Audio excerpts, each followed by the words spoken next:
Bom, professor, eu gostaria de saber como foi seu começo na graduação, né? Se você tinha impressões antes de entrar, que mudaram depois que você adentrou esse mundo, se você tinha alguma familiaridade com esse ambiente. Eu sou formada na Universidade Estatal de Moscou, na Faculdade das Letras. E isso foi meu sonho desde assim muito jovem, desde criança. E na época quando eu prestava o vestibular, a Faculdade das Letras foi um dos mais concorridos. É uma tradição bem russa que as ciências humanas, a história, letras, psicologia, filosofia, são bem mais concorridos na Rússia, tanto no século XIX, como no século XX, como no século XXI, de que as faculdades como por exemplo engenharia, medicina, é sempre bem mais difícil, sabe, entrar na faculdade das letras do que, por exemplo, na faculdade de medicina. Pelo incrível que pareça, aqui no Brasil, porque as letras é considerado, graças à nossa grande literatura, não é literatura russa, é considerado uma faculdade de alto prestígio, não é? Social, não somos considerados formadores de opinião pública. Então foi muito difícil entrar, a concorrência foi muito grande, mas graças a Deus, sabe, foram 2 anos de preparação dos estudos com os tutores que eram professores da faculdade das letras da universidade, mas graças a Deus eu entrei e me acho nisso abençoada. Bom, você comentou que tinha um ímpeto, né, desde sempre, mas desde sempre você se via na carreira de professor ou trabalhando de fato com algo relacionado à língua e literatura russa? Eu mudei várias, eu tive muitas experiências profissionais. E primeiro como intérprete e como tradutora. Isso foi obrigatório também na Faculdade das Letras, nas férias do verão, que é julho a agosto, nós todos fomos obrigados a trabalhar como intérpretes guias, com turistas, e eu gostava muito desse trabalho durante toda a minha formação na faculdade, e depois já na pós eu trabalhei muito como intérprete nos níveis assim bem diferentes, mas não pensava em ser professora. Eu depois, a minha experiência era de pós-graduação, claro, e de pesquisa lá na Rússia, em Moscou. Eu sou moscovita, eu me dedicava à pesquisa. E eu tive experiência profissional como professora, mas isso não foi a minha assim dedicação principal. E apenas quando, nos anos 90, não é, acabou a União Soviética, caiu a cortina de ferro e nós soviéticos tivemos a possibilidade de viajar, e existia um grande, enorme interesse a todo o universo russo. Então eu fui convidada a viajar a vários países, a várias universidades, inclusive naquela época eu trabalhei como professora visitante da USP e de muitas universidades brasileiras, desde Rio Grande do Sul até Salvador, Bahia, Universidade Federal de Bahia, etc. Isso foi o início da minha carreira como professora. Bom, professora, você teve alguma dificuldade financeira no começo da carreira? Como é que foi essa inserção, mesmo que num contexto, num país diferente, de ser um universitário e ter que se sustentar, né, nessa loucura, inclusive no processo de construção da pós-graduação? Porque eu sinto que aqui a gente tem uma mitologia muito grande do eu vou me formar e o emprego cai do céu. Para quem quer seguir uma carreira acadêmica, fazer uma pós-graduação, a gente sabe que não é tão simples assim. Mas sabe, claro que eu já passei pela, assim, sabe, em pobreza, completa pobreza, sabe, estudantil, quando não dava dinheiro para tomar cafezinho. Mas também eu comecei a trabalhar e trabalhar profissionalmente, muito, muito cedo. E eu acho que o mais importante, que toda a minha vida, nisso eu sou bem sortuda, feliz, abençoada. Eu ganhava dinheiro desde o início com aquilo que eu gostava muito de fazer. E como eu falo agora, claro que tem no meu trabalho, aqui na USP, tem coisas burocráticas que eu odeio, mas em princípio eu gosto tanto do meu trabalho, eu gosto tanto da minha pesquisa, que é como hobby. Eu ganho dinheiro por aquilo que eu gosto de fazer. E assim foi sempre. Eu acho é o mais importante que tem. Qualquer trabalho que você escolha, que você faça, você tem que gostar. Se você não gosta, é melhor passar fome, porque passando fome, você vai ser obrigado a encontrar, no final das contas, aquilo que você está gostando de fazer. Mas claro que eu passei pelos vários assim, momentos muito difíceis financeiramente, quando o dinheiro que eu ganhava não dava para assim sobreviver. Mas isso passa. Eu acho que é muito importante também essa dedicação.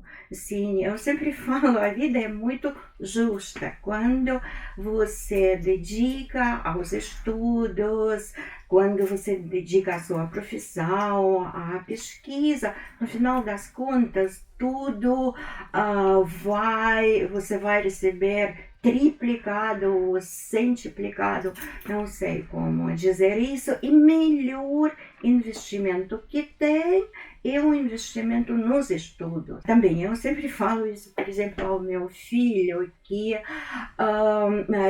não dá para fazer, para estudar assim, sabe, um pouquinho isso, um pouquinho aquilo. Isso, como regra, não dá bom resultado. Tem que estudar muito bem. Assim como tem que trabalhar muito bem. E tudo vai dar certo. E a riqueza vem. A riqueza é a felicidade. Eu acho que quando você é feliz, você também atrai, sabe, dinheiro à sua vida. Existe algo que você ainda gostaria de realizar enquanto professora pesquisadora na sua área? Sim, claro, eu ainda gostaria de formar muitos alunos, assim, começando bacharelado, mestrado, doutorado, pós-doutorado, porque sabem o que dá maior satisfação para mim é quando eu vejo os alunos muito jovens, não é, do segundo ano da faculdade, o primeiro ano do curso de russos, que chegam bem motivados para estudar o russo, mas quase sem saber nada. E depois, como eles comecem a se dedicar, como eu digo, investir nos estudos, e como isso abre portas para eles. Eu tenho vários exemplos dos alunos que das escolas assim públicas, com as condições familiares, financeiras muito, muito difíceis.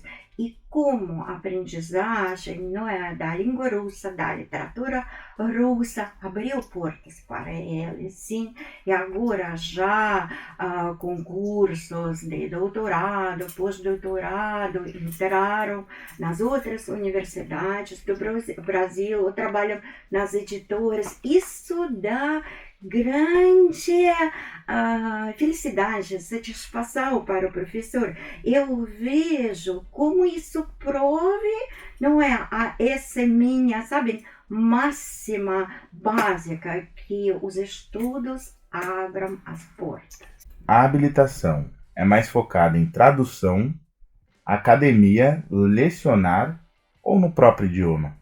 É difícil dizer, infelizmente, na nossa habilitação de russo, nós nunca tivemos linguistas, professores, sabe, de linguística. Por isso, eu, infelizmente, até agora, pode ser que isso mude já no ano que vem, né? A gente está batalhando pelos claros. Aparece um professor, sabe, linguista e vai dar para continuar os estudos da língua russa já no mestrado, no doutorado. Por enquanto, nosso curso está focado na literatura e cultura. E todos os professores que nós temos são, assim, especialistas, não é, nessas áreas, literatura e cultura, estudos comparados, por exemplo. A tradução também, tradução dos textos literários faz uma parte muito importante do nosso curso, que foi fundado por maravilhoso, brilhante professor Boris Schneiderman, e que foi da área da teoria literária, crítica literária, comparativismo e também tradução. Então ele formou primeiros professores, seus alunos, discípulos, foram formados tanto nos estudos literários e culturais quanto na tradução. Essa tradição permanece até hoje. Nós dedicamos nas nossas aulas muito tempo à tradução literária. O mercado editorial tem demanda para literatura russa? Sim, o mercado editorial tem grande demanda para a literatura russa. Eu me lembro como tudo começou com uma editora 34, maravilhosa editora que decidiu assim investir nas traduções diretas de russo, porque até os anos 60 do século passado, quase não existiam mais traduções diretas da literatura russa. Todo mundo lusófono, brasileiros, de fala, não é? Portugueses, os africanos, angolanos, moçambicanos, etc., todos leram a literatura russa nas traduções indiretas. Então, o 34 foi uma das principais editoras. Mas agora eu vejo como muitas, como Companhia das Letras, por exemplo, quanto Companhia das Letras investe nas traduções diretas da língua russa, a maravilhosa editora Outra Carambaia, por exemplo, e muitas pequenas editoras sabem que se eles querem vender bem os livros, tem que ser os livros russos, porque ainda há muito a fazer. Há poucos autores russos foram traduzidos diretamente, sabem, do russo, e o leitor brasileiro, o leitor lusófono em geral, agora é muito exigente e sabe ver na capa do livro tradução direta do russo ou tradução de outros idiomas. Então, a exigência é muito, muito grande. Bom, professora, o russo, por causa da União Soviética e de vários contextos históricos, ele é falado, e mesmo que não oficialmente, por diversos povos e países da região, que, consequentemente, tem suas produções literárias e culturais. Eu gostaria de saber se você teria um panorama, mais ou menos, de onde, quais são essas principais culturas, da onde vêm essas principais produções dos países e tudo mais, e se a gente aborda isso de alguma forma na habilitação do russo, literaturas e produções que não são diretamente da Rússia, mas sim da língua russa. Sim, claro, que nós abordamos. Por exemplo, eu já trabalhei nos meus cursos com Svetlana Alexievich, não é? É o último prêmio Nobel da literatura escrita em língua russa. Mas Svetlana Alexievich, assim, oficialmente, ela é de Bielorrússia. Agora é um país independente, na época era das 15 repúblicas da União Soviética. O nosso, o nosso tesouro, digamos assim, que há muitos escritores de outras nacionalidades, mas a língua materna é a língua russa, e eles escrevem em essa língua. Então, não há esses, pelo menos no nosso curso, não há esses divisores de que nacionalidade é o escritor. O nosso curso abrange toda a área da literatura escrita na língua russa. E, por exemplo, Gogol. Assim, Nikolai Gogol é o escritor nascido na Ucrânia, ucraniano, mas ele escreveu em língua russa, com algumas influências muito fortes do folclore ucraniano, da tradição popular ucraniana. O outro escritor do século já XX, Mikhail Bulgakov. Mikhail Bulgakov, o ator do conhecidíssimo grande romance O Mestre e Margarita, ele nasceu em Kiev, se formou em Kiev, a família de Kiev, da capital da Ucrânia, mas ele na família falava russo, e de Bulgakov, e ele escreveu todas as suas obras em russo, então ele pertence a essa área da literatura da expressão russa, da língua russa. Você tem algum conselho para quem deseja estudar em faculdades fora do Brasil? E pelo seu conhecimento, você enxerga alguma diferença muito grande entre a constituição de uma faculdade de letras na Rússia e aqui no Brasil? Sim, vou começar desde o final da sua pergunta. Sim, a diferença é muito grande entre a Faculdade de Letras aqui e lá, porque lá nós estudamos como se diz, o turno inteiro. A gente entra às 9 e sai às 18 horas.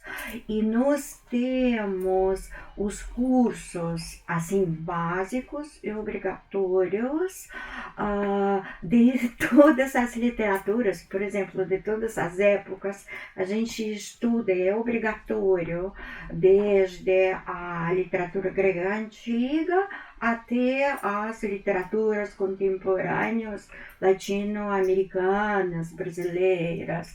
A mesma coisa, a Faculdade de Letras lá também tem cursos da filosofia, que é obrigatório, 4 semestres, os cursos da história, que também é obrigatório, o curso da história da arte, que também é obrigatório.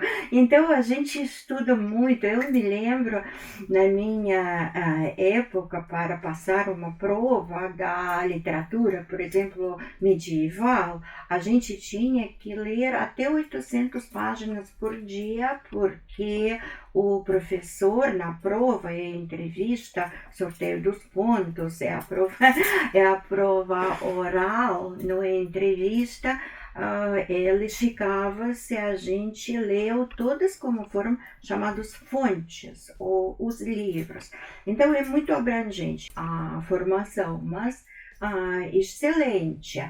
E eu aconselho a todos fazer o intercâmbio, graças a Deus, que com a boa nota do histórico escolar, que é importantíssimo, desde o primeiro semestre da faculdade, há possibilidades de bolsas do intercâmbio na Faculdade das Letras, na FFLEGE. Eu aconselho a todos a aproveitar dessas possibilidades. Professora, como se dá a relação, inclusive no contexto da habilitação, né, nos nossos estudos de grade, a relação entre a religião e a literatura russa? O nosso curso de russo, óbvio, é o curso laico. E a literatura russa também. Esses grandes atores como Dostoiévski, Tolstói, Pushkin, Turgenev também. Todos são escritores assim laicos, mas claro que eles, Dostoiévski principalmente, Gogol, estão dentro da tradição da Igreja Ortodoxa Russa. Mas é uma religião cristã, é uma igreja cristã, então eu acho que para os brasileiros é muito fácil, não é? Estudar, entender, perceber aquelas particularidades, não é, da nossa Igreja Ortodoxa Russa, que vão ajudar em certos momentos, nem em todos, entender melhor a literatura russa. Mas a literatura russa é muito universal. Esse universalismo da literatura russa está acima de todas as religiões. Sim, quando Tolstói, por exemplo, Lev Tolstói, quando ele escreve, ele tem uma série dos contos de Cáucaso, e principalmente ele escreve sobre personagens muçulmanos da religião islâmica, do Islã, mas os sentidos, não é, os códigos da escrita de Tolstói são sempre universais. Helena, como que funciona o alfabeto russo? A gente tem apenas um alfabeto? Ele tem um sistema parecido com o nosso? O nosso alfabeto russo é cirílico.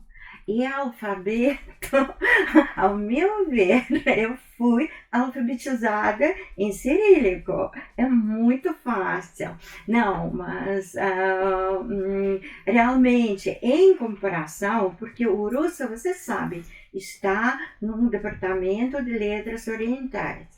Mas eu acho que em comparação com chinês, com japonês, com árabe, com coreano, o armênio, o nosso alfabeto é facílimo para qualquer brasileiro aprender.